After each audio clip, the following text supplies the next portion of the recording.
Lectura de los Hechos de los Apóstoles.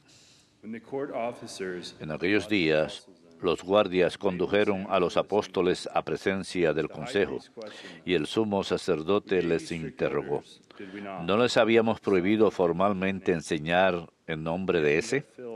En cambio, han llenado Jerusalén con sus enseñanzas y quieren hacernos responsables de la sangre de ese hombre. Pedro y los apóstoles replicaron: hay que obedecer a Dios antes que a los hombres. El Dios de nuestros padres resucitó a Jesús, a quien ustedes mataron colgándolo de un madero. La diestra de Dios lo exaltó haciéndolo jefe y salvador, para otorgarle a Israel la conversión con el perdón de los pecados. Testigo de estos somos nosotros y el Espíritu Santo que Dios da a los que le obedecen. Esta respuesta los exasperó y decidieron acabar con ellos. Verbum Domini.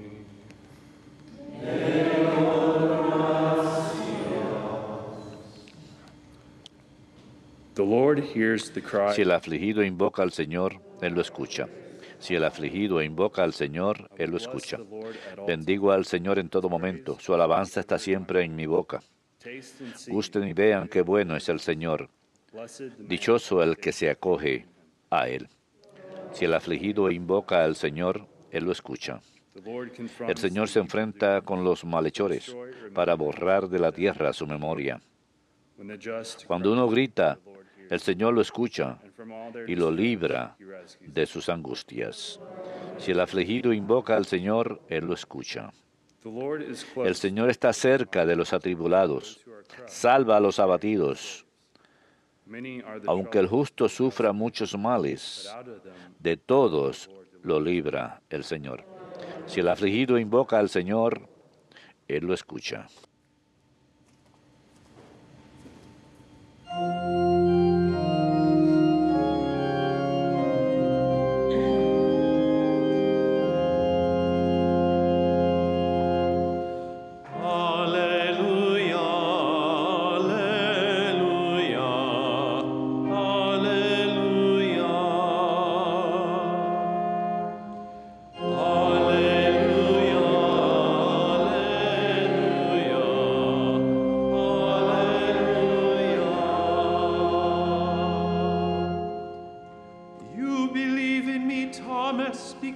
Porque me has visto, Tomás, has creído.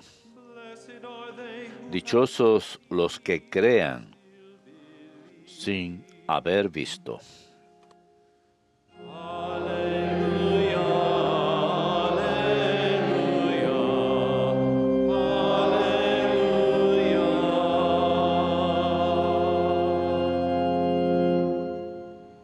Dominus vobiscum. Et cum spiritu tuo. Lectio Sancti Evangelii secundum Johannem. Gloria a tibi, Domine. The one who comes from above. El que viene de lo alto está por encima de todos. El que es de la tierra y habla de la tierra. El que viene del cielo está por encima de todos. De lo que ha visto y ha oído, da testimonio y nadie acepta su testimonio. El que acepta su testimonio certifica la veracidad de Dios. El que Dios envió habla las palabras de Dios porque no da el Espíritu con medida. El Padre ama al Hijo y todo lo ha puesto en su mano. El que cree en el Hijo posee la vida eterna. El que no crea al Hijo no verá la vida, sino que la ira de Dios pesa sobre él.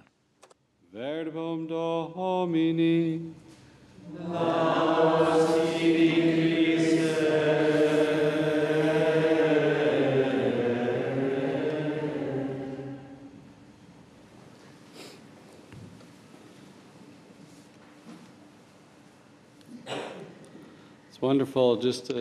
Es maravilloso poder sentarse a leer estos primeros discursos de San Pedro y los apóstoles, Esteban, en los Hechos, después de la transformación de Pentecostés, el contenido básico del Evangelio, que Jesús sufrió y murió por nosotros, tomó nuestros pecados sobre Él y derramó su Espíritu Santo sobre nosotros que recibimos en fe en el bautismo. Y podemos ver oposición a este sencillo mensaje de parte del Sanedrín. Los mandaron a encarcelar, el ángel los sacó de la cárcel y los envió de vuelta al área del templo a empezar a predicar.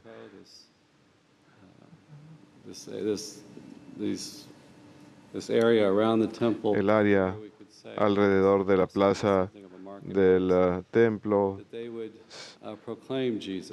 para proclamar a Jesús. Y el Sanedrín les dice hoy, dejen de enseñar en nombre de aquel. Han llenado a Jerusalén con esa enseñanza. Pedro literalmente está congregando a miles, 3,000 en un discurso, 5,000 en otro, y ha llenado a Jerusalén con esta palabra de Dios. Ha llenado a Jerusalén con el nombre de Jesús y lo que ha hecho. Tienen ese gran fervor. Y una de las cosas que les dan energía y poder y reputación en la calle, por llamarlo así, es las sanaciones que hacen. En el capítulo 3 sanan a un inválido en uno de los pórticos que la gente utiliza para entrar al área del templo. Y Pedro dice, por fe en su nombre, esto los ha fortalecido. Y la fe que Jesús le ha dado al hombre los hará perfecto en presencia de todos. Y luego la gente viene y presenta a los enfermos y nada más dejan que la sombra de Pedro y los demás pase por encima de ellos y ocurren las sanaciones. En cierta ocasión lo hace incluso ante el Sanedrín. Que todo el pueblo de Israel sepa que por el nombre de Jesucristo de Nazaret, a quienes ustedes crucificaron y Dios resucitó, por él este hombre ante ustedes queda sanado. Es difícil argumentar contra esto, que Dios existe, que Jesús es Dios, que Él sigue obrando milagros. Lo que decimos es la verdad. Dios verdaderamente existe. Y el Sanedrín les dice, hoy ustedes quieren hacernos responsables de la sangre de ese hombre. En el capítulo 3 de hoy repiten lo mismo. Ustedes niegan al justo y piden que un asesino sea liberado y quieren matar al autor de vida, quien el Señor resucitó de entre los muertos. Ustedes le mandaron a matar al colgarlo de un árbol. Sin embargo, Dios lo exaltó y su diestra lo hace Salvador. Así que el Pentecostés nos habla directamente. Escuchamos que la gente se conmovió en sus corazones cuando se dieron cuenta de su culpa, porque todos somos autores de la crucifixión de Cristo en el sentido de que todos somos pecadores. Y más vale que estemos conectados de alguna forma a esto, pues vamos a recibir salvación. No fue solamente el gobierno romano quien lo ejecutó, sino fueron nuestros pecados quienes lo crucificaron, y somos salvados por la sangre de Cristo. Podemos decir inmediatamente, esos líderes religiosos corruptos manipulan a la muchedumbre e influyen a Pilatos y que hubo algo político ahí, pero espiritualmente la realidad es que nuestros pecados crucificaron a Cristo y por ello recibimos el perdón de los pecados si tenemos fe en Él y nos arrepentimos de nuestros pecados. Así pues, Pedro les dice a la muchedumbre, ustedes lo crucificaron y lo mataron mediante las manos de hombres sin ley, las manos del gobierno romano. Pedro también dice, sepan por seguro que Dios lo ha hecho Señor y Mesías, a Jesús a quienes crucificaron. Él ha sido resucitado y está a la diestra del Padre con poder y gloria. Y nosotros hemos recibido la promesa del Espíritu Santo. Eso es lo que cambia todo. A través del Pentecostés tienen esa nueva intrepidez donde están llenos del Espíritu en el aposento alto y ahora están llenando Jerusalén con su nombre. Ya no más están siendo gobernados por el terror. Dice, no hay salvación sino en Él. No hay ningún otro nombre bajo el cielo mediante el cual seremos salvados. Eso lo dicen Pedro y Juan hablándole al Sanedrín. Ellos tenían el poder y sí, regularmente los presionaban, los golpeaban, pero ellos tenían esa audacia en que no les importaba. ¿No es esto refrescante? ¿No da claridad? A veces nos confundimos con las sutilezas y no damos un testimonio claro del Evangelio. Y ellos son severos en referencia a la cultura de aquel tiempo, hablando de la perversidad del hombre. A pesar que decimos que nuestra época no es diferente que ninguna otra, también tenemos problemas. La naturaleza humana sigue siendo la misma, pero creo que todos podemos ver que en nuestra cultura las cosas han empeorado. Hay mayor maldad y falta de esperanza, una mayor oscuridad en nuestra época con las cosas que vemos que ocurren. Y necesitamos una proclamación clara de quién es Jesús, de lo que hizo y los dones que recibimos a través de su sacrificio y el don del Espíritu Santo. Y escuchamos que ahora, cuando ven la audacia de Pedro y Juan y perciben que son faltos de educación, son hombres comunes, se preguntan, el Sanedrín se pregunta y reconoce que ellos habían estado con Jesús cuando ven al hombre que fue sanado. Así que ven que esta no es una enseñanza de ellos, no es un carisma o cierto carisma poderoso que proviene de ellos. Ellos vienen de Galilea, tienen acentos extraños, son pescadores, pero hablan con audacia. Y esto nos dice que es un poder más grande que ellos. Como San Juan describe en el Evangelio, es un poder que viene de Dios, que está encima de todo y que les da ese poder y esa capacidad de obrar milagros y les da el Espíritu Santo para que tengan esa audacia. No tiene ningún sentido para el mundo. Y hoy vemos que Dios no escatima sus dones del Espíritu. No importa si uno no tiene educación, si uno es sencillo, no importa si el mundo no piensa mucho de uno. A través de la fe tenemos ese don del Espíritu Santo, en donde podemos tener esa misma audacia que Pedro y Juan en esta situación. El Espíritu es el que nos da fuerzas y nos dirige. Quien crea en el Hijo, dice Pedro hoy, todo el que crea en el Hijo tiene vida eterna. La fe es el principio de esa vida eterna. Y como católicos tenemos los sacramentos que nos llevan a la plenitud, que completan esa fe. Pero nuestra enseñanza es que la fe es un verdadero comienzo y compartimos eso con todos los creyentes, con todos los cristianos, incluso si no son católicos. Hay más cosas que nos unen que las que nos separan. Nuestros sacramentos nos completan, nos fortalecen, nos llevan a la plenitud, pero la fe es el verdadero comienzo de la vida eterna. Y tenemos que trabajar juntos en la proclamación, trabajar juntos para evangelizar la cultura. Estamos hechos para el Evangelio. Responde nuestras necesidades más profundas. Creemos en un Dios que nos ama. Creemos que Dios, a través de la fe verdadera y la comunión con Él, tenemos una comunión nueva unos con otros, que Dios está formando una familia nueva. Tenemos hermanos y hermanas en Cristo. Esas son algunas de nuestras necesidades más grandes.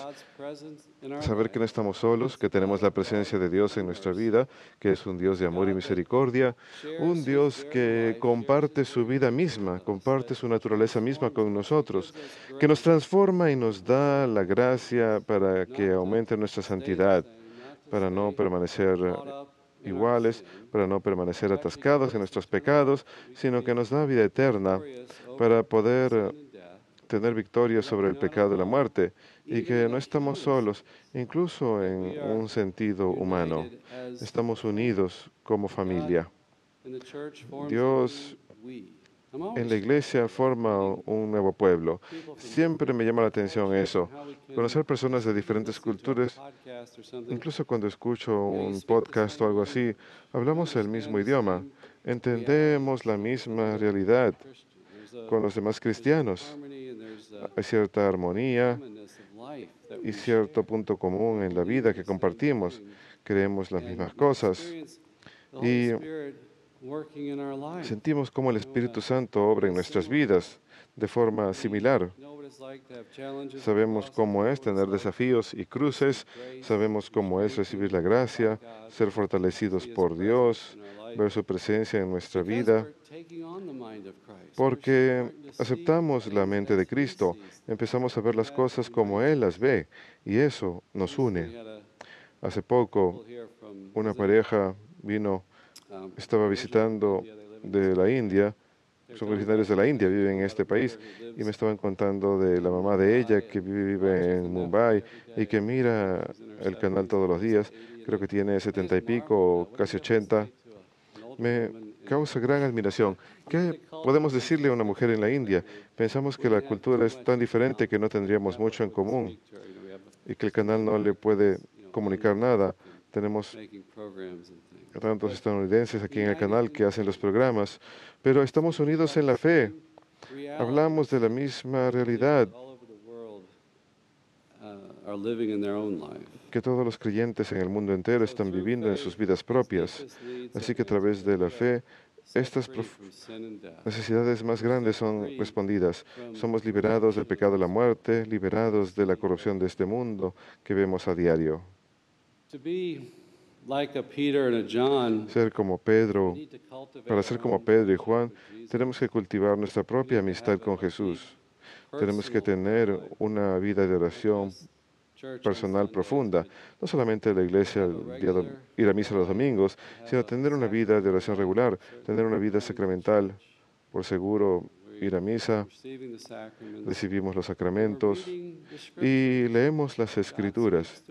Dios nos habla a través de las Escrituras, lo encontramos a través de su palabra, nos transforma a través de su palabra. Y me llama la atención simplemente al leer las Escrituras, cómo entendemos las cosas. No estoy hablando de esconder las reflexiones ilógicas o tener el mejor comentario o tener las mejores ideas. Nada más leer las Escrituras. Tal vez sea porque nuestra cultura es un contraste mayor entre los medios de comunicación que vemos todos los días. Sobresale, tiene cierto poder que Dios utiliza para renovarnos. Que a través de las Escrituras y la tradición, en nuestra fe católica, esa revelación plena viene a nosotros y a través de reflexionar sobre ella, al leerla, al tenerla en nuestras vidas, nos transforma. El Papa Francisco, en su documento sobre la evangelización, la alegría del Evangelio, habla acerca de cómo debemos ser un fuego en el corazón del mundo, ser un fuego, estar encendidos por el Espíritu Santo, recibir algo nuevo, ser parte de la solución para nuestro mundo corrupto y caído. Él dice en la alegría del Evangelio, el Papa Francisco dice, si queremos progresar en la vida espiritual, entonces constantemente debemos ser misioneros. Creo que eso es muy cierto. Tenemos tanta información, tanto conocimiento al alcance de las manos que nos han dejado los magníficos pontífices como Juan Pablo y Benedicto, y podemos enfocarnos en nosotros mismos, en nuestra propia vida espiritual, nuestras necesidades y lo que pensamos que necesitamos. Y el Papa Francisco nos está sacando por la puerta delantera y diciendo, sean misioneros, sean adultos, los padres tienen que empezar a dar a los hijos. tienen que enfocarse en el exterior. Eso es verdad en la vida espiritual también. Si estamos siempre enfocados en nosotros mismos y siempre tomándonos el pulso a nosotros mismos y siempre viendo dónde estamos y lo que sentimos y cuáles son nuestras necesidades, Él nos está diciendo que para progresar en la vida espiritual tenemos que ser misioneros, tenemos que dar. Y puede que sea diferente para nosotros. Algunos que nos están mirando ahora están confinados en casa porque son inválidos, pero están llamados a orar, estamos llamados a orar, a dar, a entregar, a ofrecer nuestras dificultades y sufrimientos, los cuales son enormes al final de nuestra vida. Es una gran cruz que la gente puede ofrecer, pero hemos de ser misioneros a través de la palabra y hechos. Tenemos que buscar toda oportunidad que Dios pone frente a nosotros todos los días. No de forma pesada, no de forma tratando de obligar a nadie, sino respetando la libertad de la gente, guiándolos a Jesucristo, compartiendo lo que hemos recibido, ofrecer una palabra, por supuesto, a través de los hechos, enfocarnos en el prójimo. Y el Papa Francisco, yo estaba leyendo esto recientemente, y él dice que siempre ve una señal de la resurrección, algún fruto. Y siempre es sorprendente, yo lo encuentro sorprendente. ¿Cómo ocurre eso en esta cultura? ¿Cómo escuchamos el Evangelio? Tal vez uno tiene problemas, una vida familiar con dificultades, pero la gente responde, la gente tiene fe, reciben la vida eterna. Y él dice que el poder de la resurrección está entrelazado en la historia. Sigue apareciendo. La cultura no puede separarse de eso. Nuestra naturaleza humana no puede eliminarlo. Satanás no puede. Es demasiado poderoso. Proviene desde arriba. No es de este mundo. Así que hemos de tener esa confianza de que Dios siempre está obrando. Y finalmente, Pedro y toda su persecución, estar en la cárcel, ser golpeado, él dice, debemos obedecer a Dios y no al hombre. Lamentablemente, una cultura que está alejándose más y más, que está cayendo más y más, esto es más y más la realidad. Y me maravillo ante nuestros hermanos católicos tibios que no entienden, que no ponen ese tipo de fuego en la cultura. Nuestra cultura y la revolución sexual promueven más y más formas disfuncionales de vida. Y como católicos decimos, nosotros no podemos promover eso, no podemos ser parte de eso, no podemos ser parte de animar eso de ninguna manera, porque debemos obedecer a Dios por encima del hombre. Y a pesar que la cultura del mundo, el demonio, lo que sea, dicen, eso es bueno, hay que aceptar esto, los frutos de la revolución sexual, debemos decir que no, seguir el plan de Dios. Y ese testimonio al cual estamos llamados claramente tiene una necesidad más y más grande. Hay gran ignorancia allá afuera. Hay gente que se deja llevar por la corriente de la cultura y necesitamos un testimonio cristiano audaz, impulsado por el Espíritu Santo. Seamos nosotros fieles a esto a través de nuestra oración personal y a través de nuestra amistad personal con Cristo, motivados por amor a Él y motivados por amor al prójimo.